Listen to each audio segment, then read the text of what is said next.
Hello guys, welcome to Ride VP the Rideshare channel. My name is Serge, and in today's video I want to show you guys how much money did I make on this weekend. Also, I want to share with you guys, this is a very long comment from somebody that has a name, who cares? But obviously he does, or she does, because this is very long, and he or she does have a point here, so I want to get back to that. But before we actually do that, let me first show you how much money did I make this weekend, which was $897.83. It was a very slow, well, I don't want to really say really slow, but really slow on Sunday. Friday was pretty good. Saturday was really good. And then Sunday, it was okay. So anyways, I made $897. I worked 33 hours. So let's just calculate how much money did I actually make. 897 divided by 33. 897 divided by 33. So I was making $27, and that's just basically what I'm gonna round it down to. Now, one thing I do want to also share with you guys, today I have done Uber in a very long time. Look how much I've been online, 3 hours and 43 minutes, and I just made $33.66. You might be thinking, wait a minute, don't your car, isn't your car not qualifying for Uber? Because I was just doing Lyft, because I'm in my Range Rover. But actually I did food delivery, so for food delivery this is fine. So let me show you just a quick, wait a minute, come on. I don't want to show, yeah, this is what I want. So basically, I just want to show you guys the earnings and the tips right here. So the very first delivery, I actually only made like $3 on it, but then they tipped me really well. So they tipped me like basically $10.54, which was, well, $10.54 actually. So the interesting thing is not that many people tip. So I got $1 tip here, $3.94 there, and that's it. So I didn't do that many deliveries. But guys, it was so slow. Like, it was like crazy. I mean, look, I was on the entire time, 3 hours, 43 minutes. And what? I just did 5 deliveries to make $33.66. So I'm sure somebody asked me before, like, hey, why don't you do food delivery? It's so great. Well, I actually went to Charlotte to do this.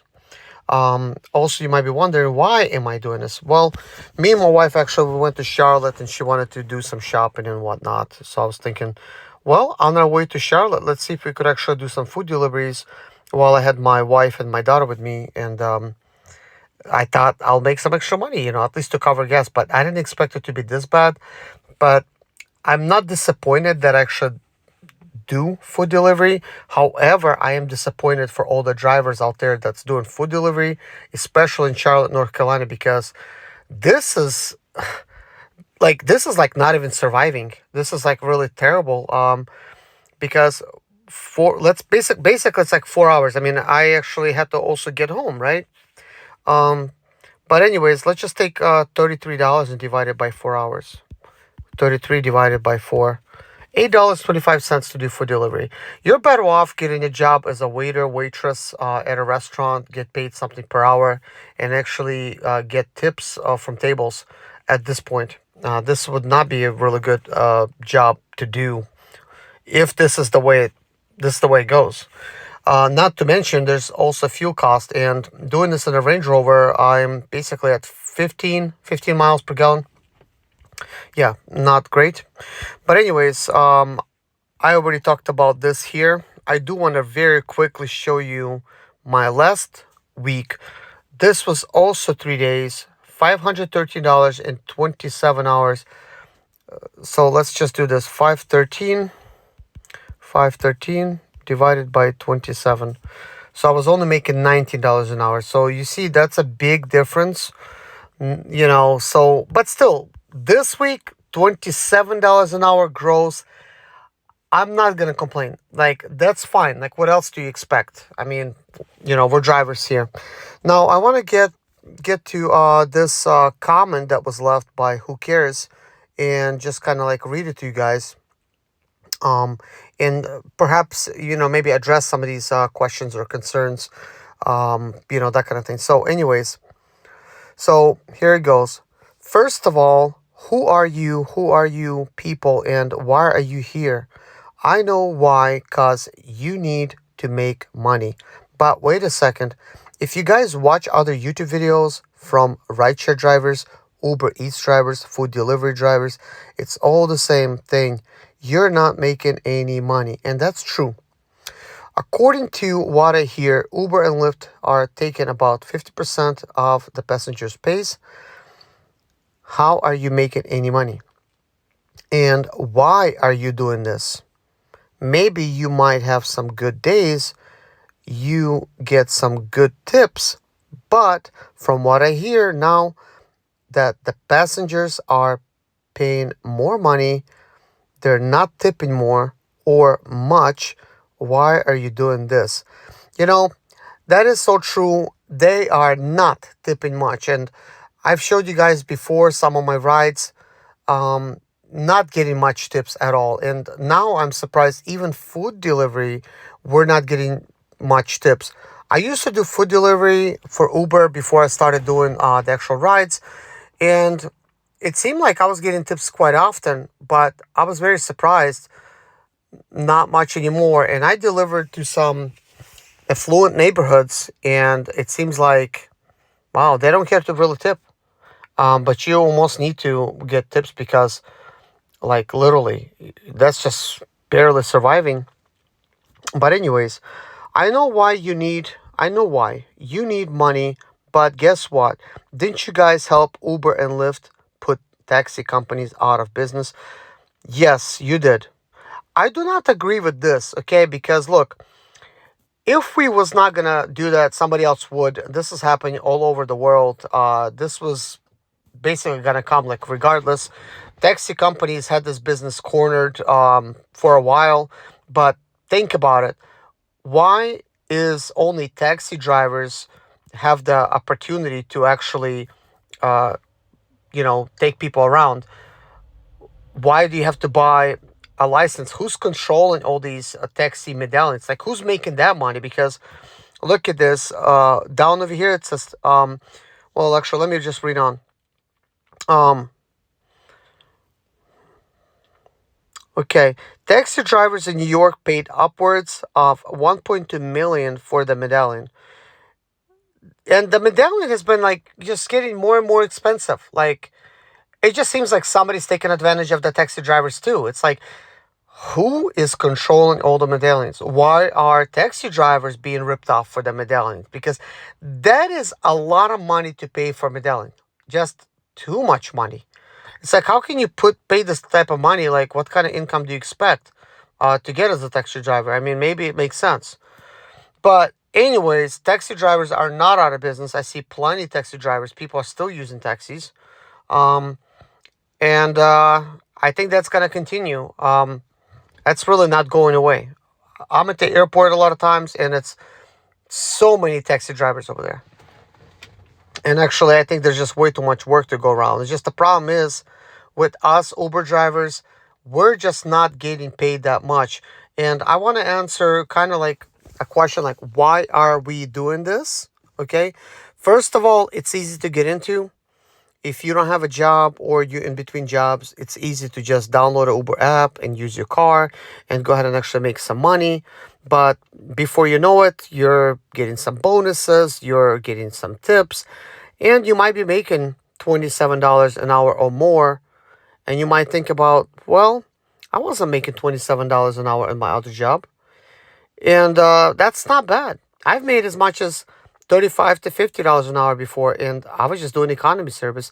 Like, I'm still in economy service. Like, I'm not in any special type of vehicle, like nothing brand new.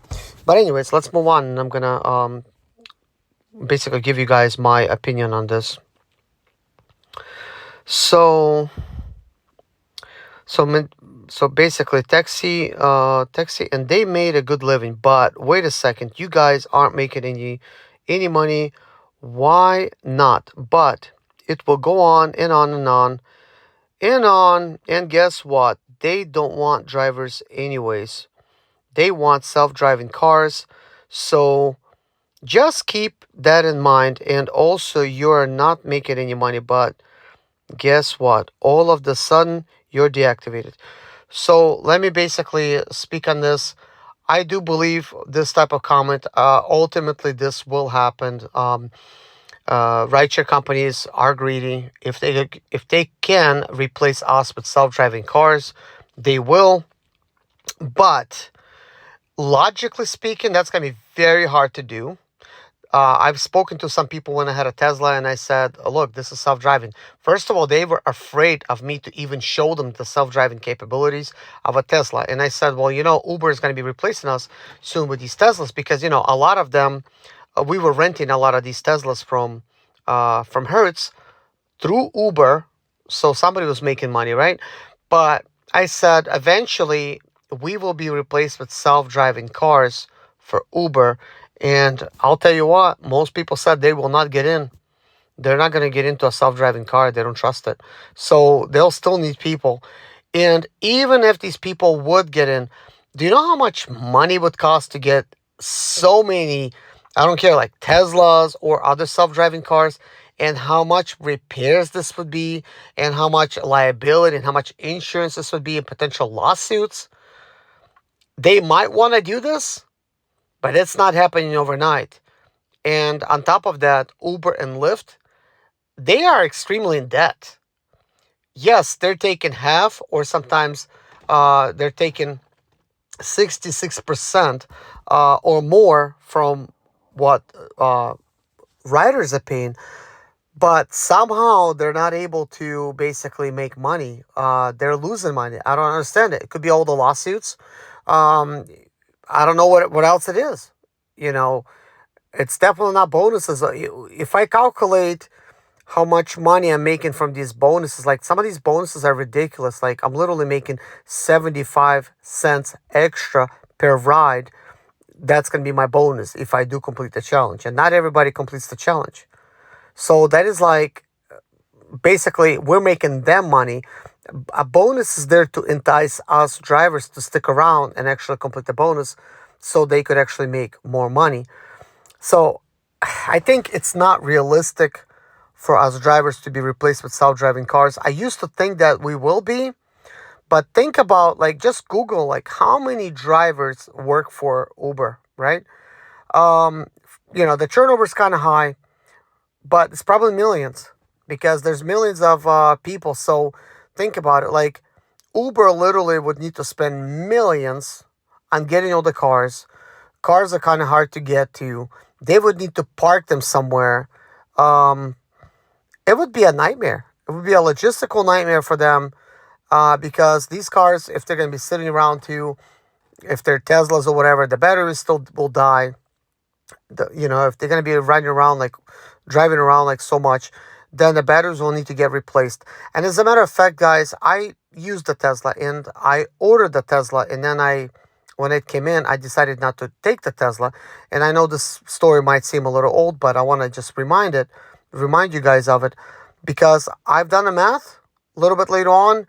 It is not worth it. An electric car will cost you the same as a regular car, if not more. It's just an illusion that you will be making more money in a Tesla or an electric car because supposedly you're saving. But let's read on. But guess what? All of a sudden you are deactivated. About being deactivated, yes, that's true. But recently there was a rule that came out. Now they have to kind of give you a reason why you're being deactivated. That kind of thing. So I don't know what's going to happen with that, but at least it's something. But yeah, it's not fair. But some drivers, that they get deactivated.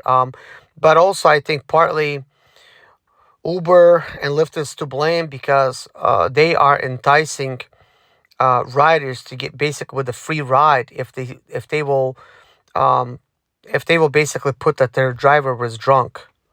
So surely out of millions of people, somebody's gonna somebody's going to check mark that and get a free ride out of it, while a driver will lose his job. So for that reason, I'd say it's best to keep a camcorder, well, not a camcorder, like a dash cam facing you and the people behind you and the road in front of you, where everything is being recorded. So in the camera, you'll be able to see like your behavior and stuff like that. So if you're drunk, it's gonna basically show up, and you will be able to see the passenger as well, especially if they're gonna be the ones that's reported you. So that would be nice to have. I have a regular dash cam that just records on these flash drives, and I have a lot of them. So sometimes I'll just change it out and put another one in there.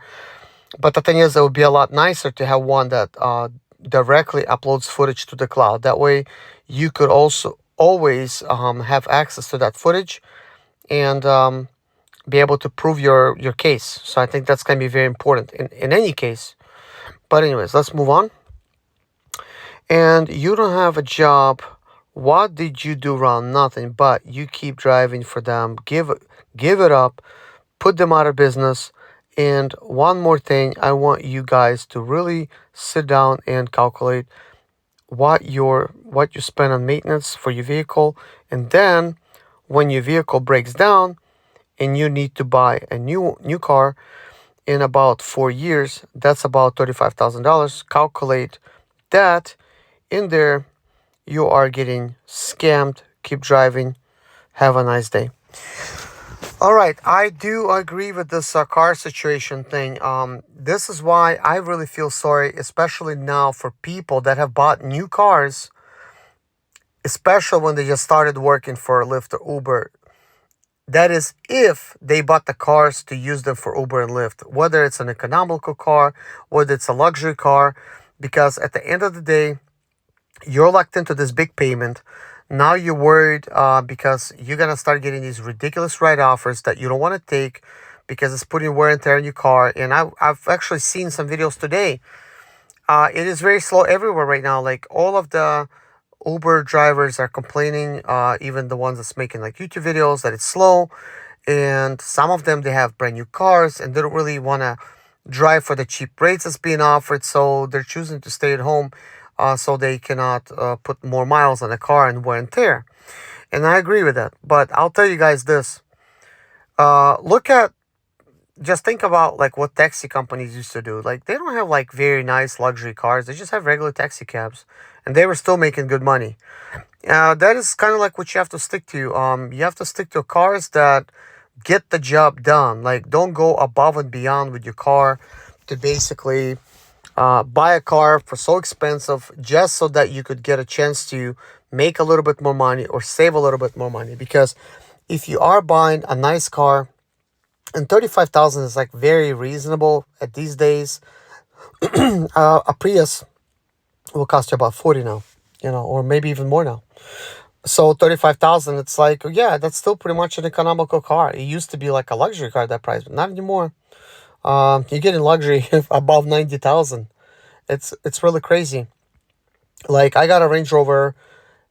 Everything that I've spent on it with getting the Range Rover, like all of the expenses that went into it, it has cost me $5,500. 2006 Range Rover. Sure, it doesn't qualify for Uber, but it qualifies for Lyft. But a brand new Range Rover costs $125,000 right now. So that is like outrageous.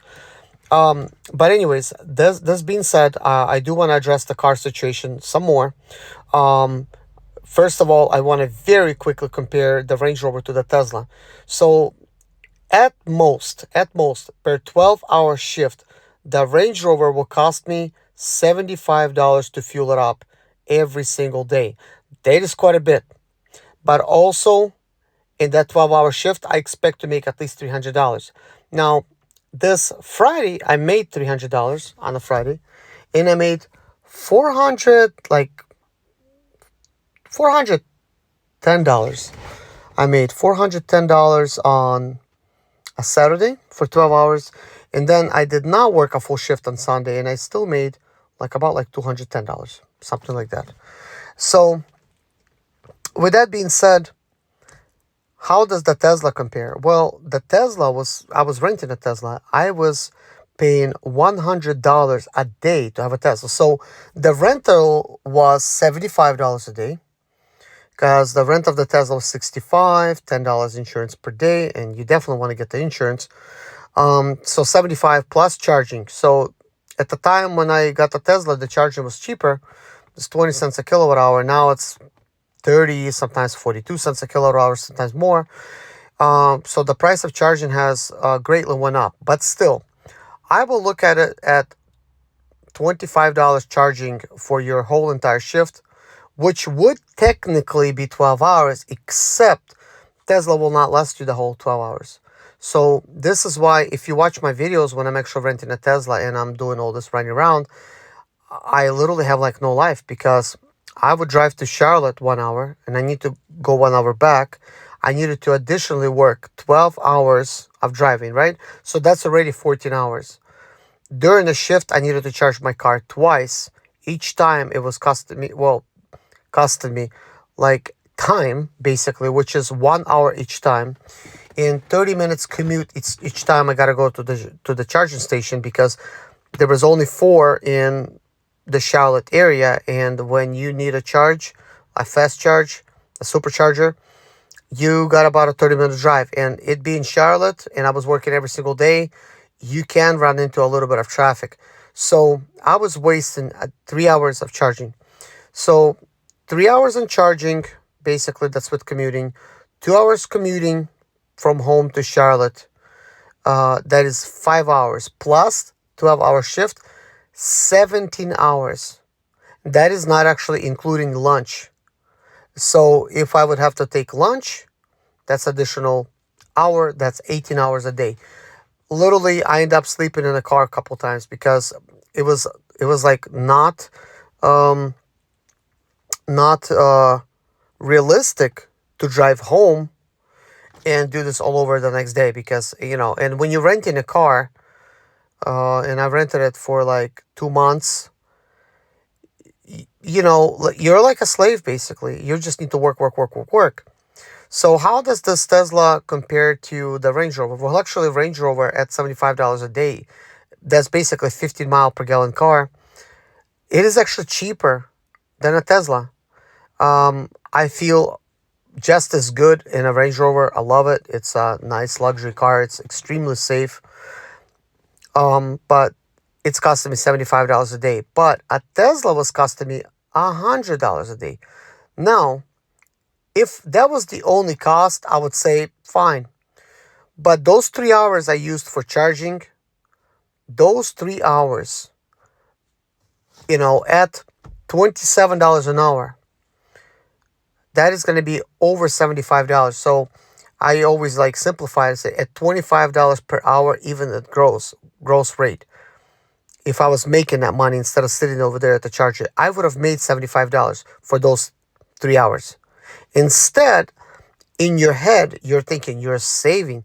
This is a Tesla. You're just gonna charge it up and go, and you're looking at the charger like, oh, I just paid $14 for charge. Not bad. That's what we're thinking, right?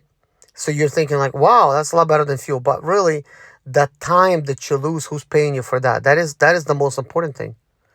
But anyways, as it goes for me, that Range Rover is a lot more fuel efficient for me, like time efficiency and that kind of thing, because I basically get to do a whole 12-hour shift on a single fuel tank, and it's a big fuel tank, and then I fill it up, and at most it's 75.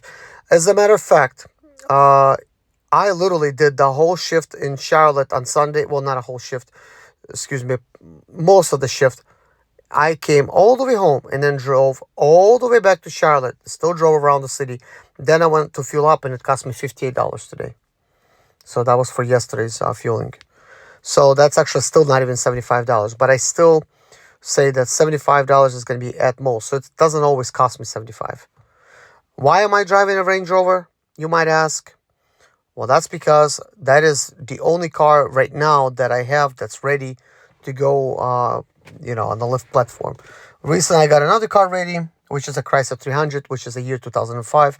This can be used for rideshare on the Lyft platform, but it's only going to do about 17 miles per gallon. So it's not like it's going to be better, you know. So I may or may not use it. We'll see. I may use it just so I could sell it to somebody. Like, I could show to these people. I'm like, look, you could buy this. You could be making this money, you know. That would be the only reason I would be driving it. So you guys do understand, right? The savings on the Tesla, the time that you lose at the charging station, basically you're still paying for expensive fuel. Like, that's basically, you're wasting time, you know, if you're at the supercharger. The only way a Tesla makes any sense, if you already live in a city, you have like a charger, you know, like at your house, and you're not wasting time charging. You're just charging like overnight. It'll be like a supercharger level or whatever charger. You charge it up and then you go work, and then you come home, while put it on charge, maybe get yourself a little nap or lunch or whatever, like at home with your family, and then, you know, keep doing that. That would be the only way that Tesla makes sense. But anyways, now I want to address the $35,000 car situation, and this is why you should not be buying cars. So I want to quickly open up my calculator. So in a year, there's 365 days. If you buy a brand new car, you literally have to be working every single day in order to make that payment. Maybe you'll take like a couple days off. Here's what I noticed. If I'm doing a 12-hour shift, minimal, I'm putting 400 miles on the car. So I have worked every single day, and I did make six figures last year and the year before. So I'm just going to calculate it like this. 365 times 400 miles. So 365 days in a year times 400 miles per day. And we get 146,000 miles. That's how much miles you're going to have on that car. So when you're looking at these numbers, then your eyes will begin to open. You just bought a $35,000 car and you put 146,000 miles on it. That is crazy, because you already know you can't get that money back. Guess what? I bought a Range Rover. It had 153,000 miles. I paid at the auction $2,500 for it. I bought a BMW X5. It's got I think 220,000 miles on it. I paid $1,500 for it. Bought this Chrysler 300 at the auction. Paid $1,400 for that. My BMW 535 also cost me $1,500 at the auction. Then I had to put some money into it, like little things. Then the car ended up costing me about $2,500. So why am I doing this? Because I figure out a way to keep car expenses low. I do not buy brand new cars to do this. This is just stupid. Buying brand new cars for this, you're gonna do well the first year. That's it. That's it. And what are you gonna do? You're gonna trade in a car with 146,000 miles. You might be thinking, well, no, I'm not gonna work. I'm not gonna work basically. But 5 days a week. Excuse me. It's just I'm thinking, and there's really 13 months in a year. You might not really realize, but check this out: 365 divided by 12. No, divided by 13. See, there's 28 basic days in each month, and it varies, from each day to day. But basically, I'm gonna calculate this the most fairest way possible. So I'm just gonna say that 2 days in a week in a month. Let's just say that's 4 weeks. Times it by 4. So 8 days you're gonna be taken off. Times it by 12. 96 days off. So 365 minus 96. So you're only going to work 5 days a week at 269 miles. If you're going to do a full shift, which you technically should, it's the only way to make money, times it by 400. So you just put 107,000 miles, 600 in your car. That's a lot. You know what my Chrysler 300 has? 102,000 miles, and I bought it with 92,000 miles. And also, I want to point out to you guys, when I first started using a car, I started using Nissan Altima. 2013 Nissan Altima, it had 45,000 miles on a dash. I've used it for about 6 to 7 months, and then I had Gasket Blue. So currently, it has like 127,000 miles, something like that. So let's just say 127,000, right? Minus 45,000. So that is 82,000 miles I put in 6 months.